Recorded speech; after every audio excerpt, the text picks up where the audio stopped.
পড়তে থাকে ইয়াজাল জালালি ওয়াল ইকরাম, আল্লাহ রাব্বুল আলামিন তার জন্য সহায় হয়ে যাবেন। 4 নম্বরে লা হাওলা ওয়ালা কুওয়াতা ইল্লা বিল্লাহ।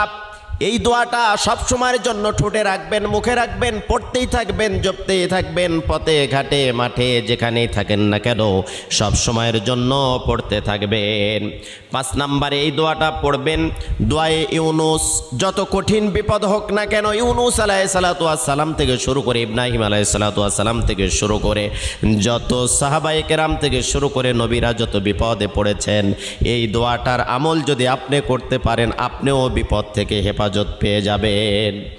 6 নম্বরে সুবহানাল্লাহ, আলহামদুলিল্লাহ, লা ইলাহা ইল্লাল্লাহ, আল্লাহু আকবার। এই দোয়াটা বেশি বেশি পড়তে থাকবেন। আল্লাহ রাব্বুল আলামিন সকল কাজটা আপনার জন্য সহজ করে দিবেন। কিয়ামতের ময়দানে নেকির পাল্লাটা ওজন ভারী হয়ে যাবে।